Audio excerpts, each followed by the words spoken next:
Food fads come and go. Canned soup casseroles, TV dinners, pigs in a blanket. All one-hit wonders that didn't stand the test of time. But the classics never grow old. Let me share a secret recipe. Discover an ingredient that fires your imagination. Choose other flavors to match. Find the best way to cook them. My secret recipe? Cooking without a recipe.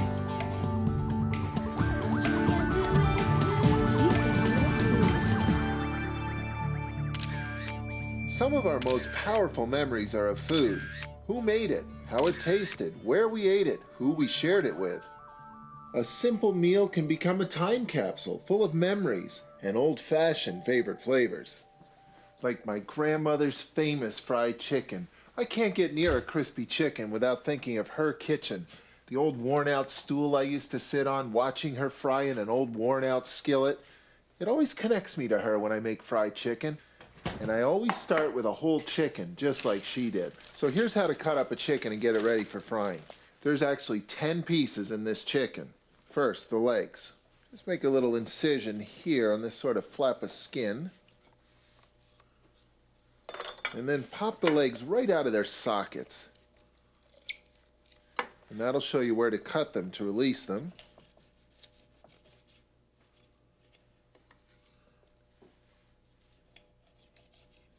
Then cut each leg into 2 pieces. There's a thigh and a drumstick in each one.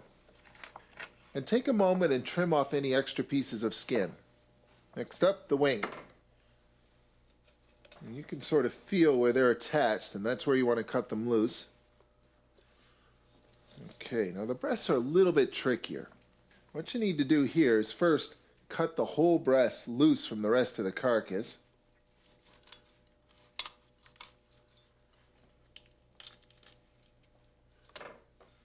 And then cut the breast in half, right down the middle of the breastbone, and then cut each breast into 2 pieces.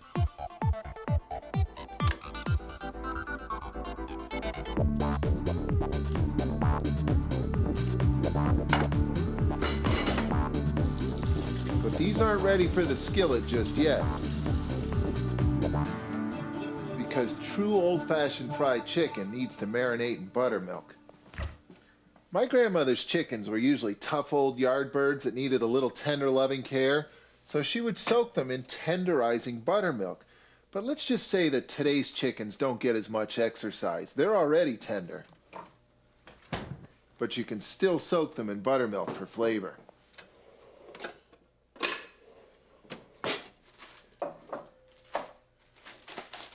And you really only need to add enough to coat each piece. Usually 1.5 cups, 2 cups or so is just fine.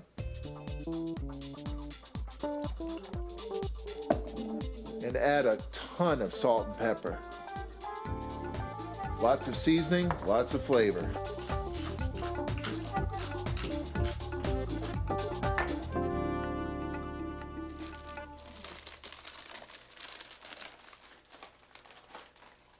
The next ingredient is patience. If you're super organized, let this sit in the refrigerator overnight.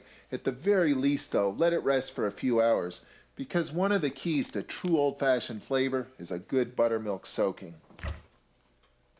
And it was unheard of to enjoy fried chicken without some potato salad.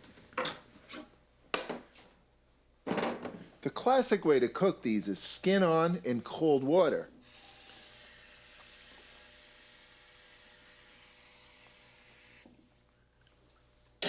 Skin on means they won't lose any flavor or nutrients, and starting them in cold water is gentler. It helps them hold their shape. And don't forget lots of salt. An old-time potato salad includes 3 basic things: the potatoes, a simple mayonnaise dressing, and whatever else you care to stir in, the garnishes. Celery and green onions are classic, and so is bacon.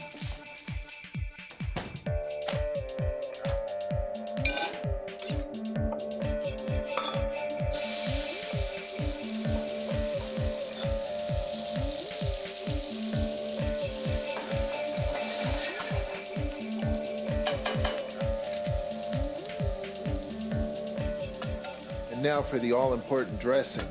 The mayonnaise, some vinegar, and a bit of mustard.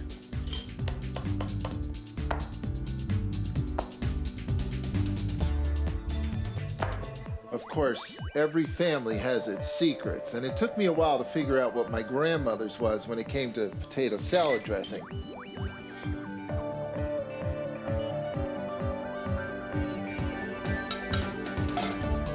Her secret was pretty well hidden, while mine's a little harder to disguise. Some good old-fashioned hot dog relish.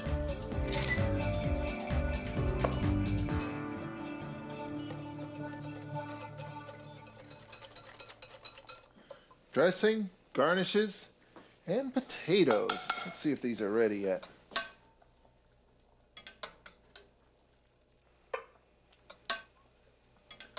These are still smoking hot, but here's a tip older than my grandmother. Cut them up and toss them into the salad as soon as you can handle them because a hot potato absorbs the most dressing, the most flavor.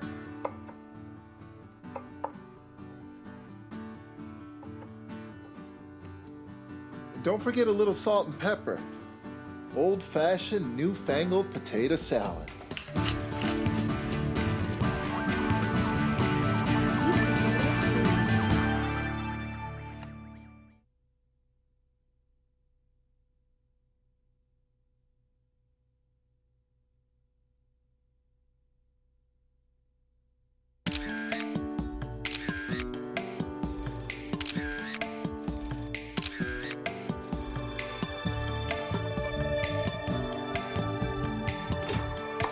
Cooking, the only thing I love more than a new idea is an old idea that stood the test of time. Like a simple chicken cut into pieces and soaked in buttermilk on its way to becoming old-fashioned fried chicken. Or boiled potatoes tossed into a salad with celery, green onions, bacon, and a dressing of mayonnaise, vinegar, mustard, and green relish. Classic potato salad. Time-tested flavors. Nothing too fancy, nothing too trendy, nothing that you have to think about to enjoy. Just plain old-fashioned goodness like potato salad or a pile of snickerdoodle cookies. I used to love when my mom would let me help her bake cookies because that meant I got to enjoy a treat, the cookie dough. My favorite, other than the chocolate chip cookie dough, was always the snickerdoodles. Now, I have no idea where that name came from. Somebody said it had something to do with German crinkly noodles, schnickennudeln or something. As far as I was concerned, it meant one thing and one thing only, lots of cinnamon. And it was kind of fun to say, too.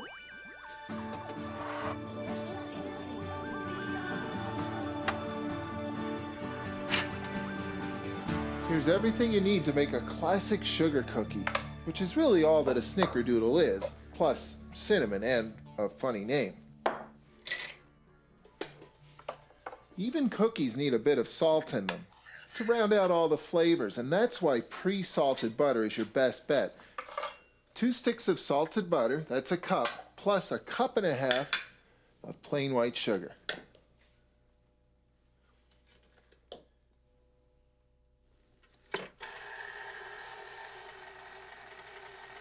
So why does every cookie recipe always seem to start by creaming the butter and the sugar together? Why not just melt everything and mix it all together and get it over with?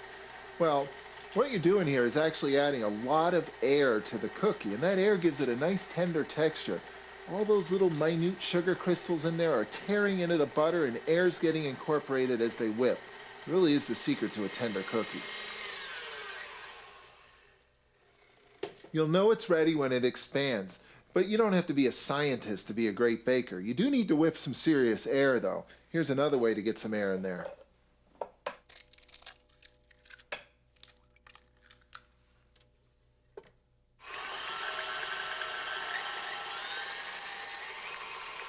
And now for some flavor. The pastry chef's best friend, plain vanilla hiding in plain sight.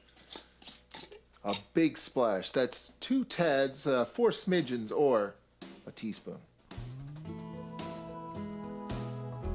And corn syrup, 1 tablespoon. That's 6 tads or 12 smidgens.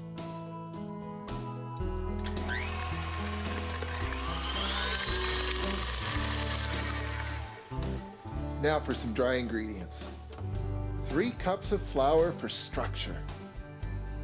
1 teaspoon each of baking powder and baking soda to help leaven the cookie, to help blow it up, to help make it nice and tender. And 1/4 teaspoon of salt to balance out all these flavors. You don't want too much snicker in the doodle.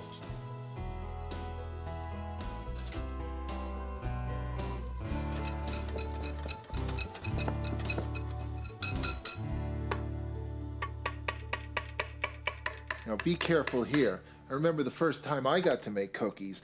Coincidentally, it was also the first time I learned how to operate a broom and a washing machine. Don't turn the machine on high.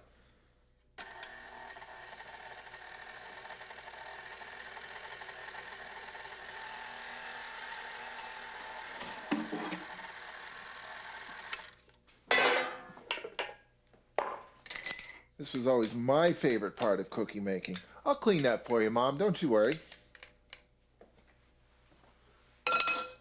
Now you can make mini snickerdoodles, medium snickerdoodles, or even major snickerdoodles. It's all about how much dough you can get on your spoon. And here's how you get the cinnamon in.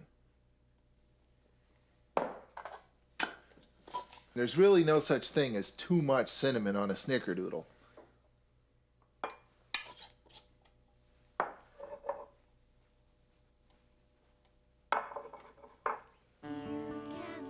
Snickerdoodle meets cinnamon.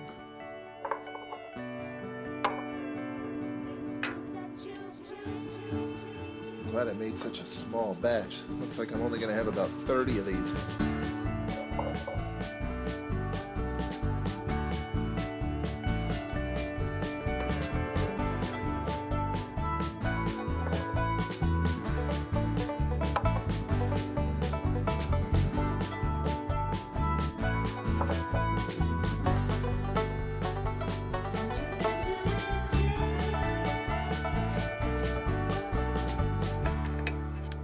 Now keep an eye on these as they bake. You don't want them to brown too much. If they do, they start to lose their chewiness. Just watch the edges. When they start to turn golden brown, you're there.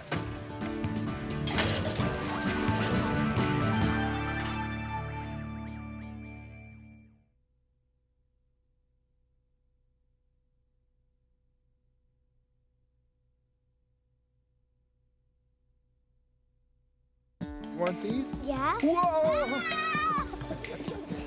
Good one. Where did you learn how to rake leaves? I'm loading up the table with old-fashioned flavor today and loving it.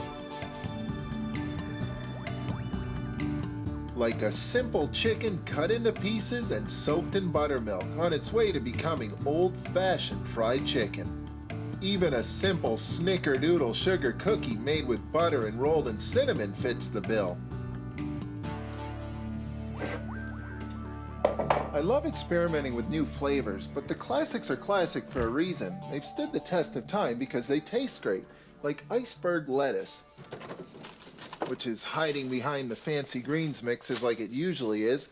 The crisp, cold texture of this just can't be beaten in any salad bowl, especially with tomatoes and thinly sliced red onion. Here's how to get the core out of an iceberg lettuce head. Works every time.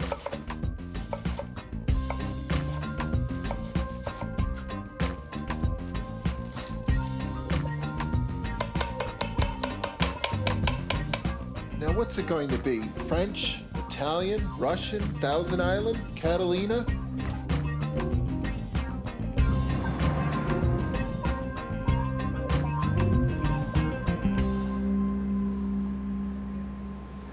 It feels like you can travel all over the world without ever leaving your salad bowl.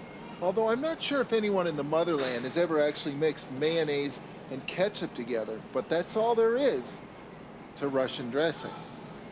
And if some sweet pickle relish just happens to fall into the Russian dressing, presto changeo, Thousand Island.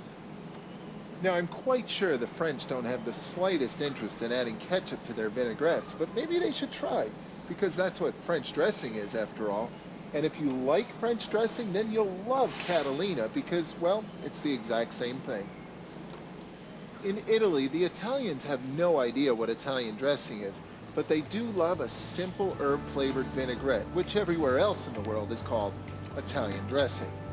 So I guess what it comes down to is this. If you're in the salad dressing business, you can call it whatever you want, as long as it sounds good and it tastes good. Now, where's that Moroccan dressing? There's a whole lot of classic flavor at the supermarket, but it's just as easy to pour homemade flavor into a bottle as it is to pour store-bought flavor out of a bottle, and homemade always tastes better. Start with a cup or so of buttermilk. Add a big splash of extra virgin olive oil, the juice from half a lemon, a whole raw garlic clove, talk about flavor, a handful or so of parsley, a handful of green onion tops, and salt and pepper.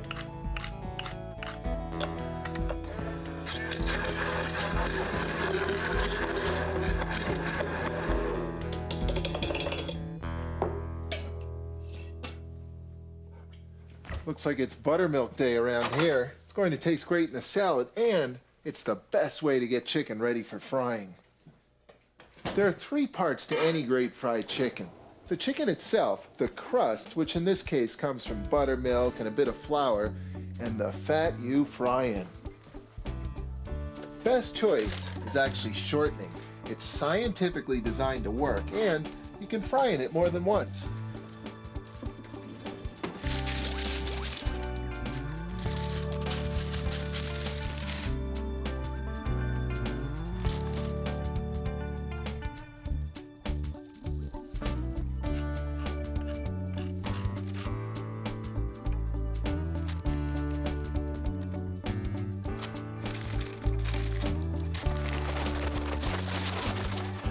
That's about as old school as it gets.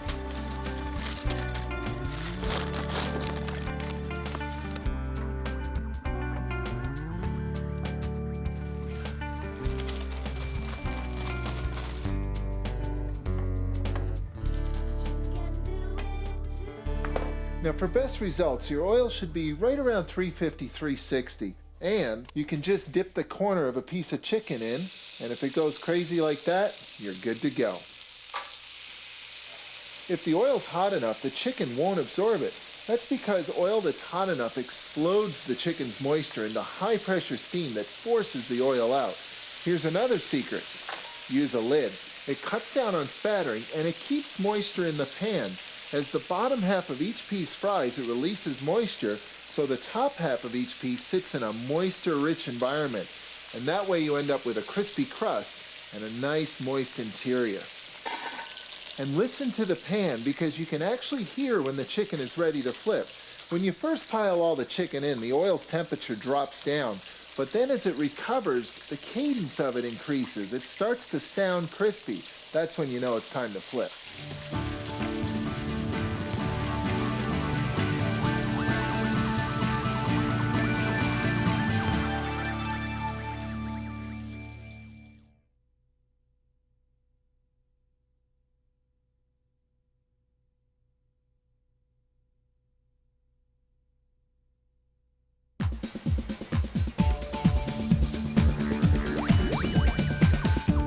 As a chef, it's my job to stay on top of the trends in the world of food. Encapsulation, foam, agar-agar. But as a dad, perhaps more importantly, it's my job to get dinner on the table. And every one of these flavors were trendy when I was a kid. They were brand new to me then, and I've loved them ever since. The classics are classics because they've always tasted great, and they always will. Like my grandmother's fried chicken. I watched her make it 100 times. I watched my mom make it 100 times. I've made it 100 times because when you soak chicken in buttermilk and then toss it in flour with salt and pepper and fry it in shortening, it just doesn't get any better than that. Unless you're serving it with some ice-cold lemonade. Now this is one of our favorite treats to go with dinner. And there's lots of ways to make lemonade. One of our favorites is with frozen raspberries. And I always take the time to zest the lemon because there's more lemon flavor in the skin of a lemon than there is in the juice.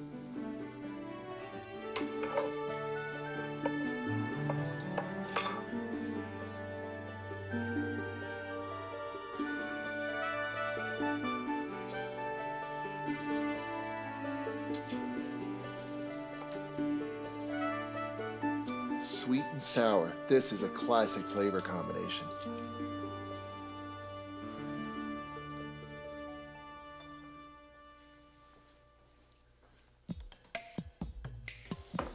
And the colder the water, the better the lemonade.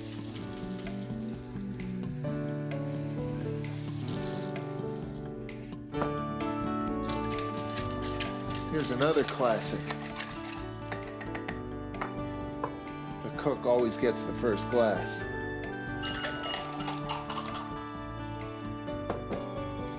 Quality control. Now that's a treat.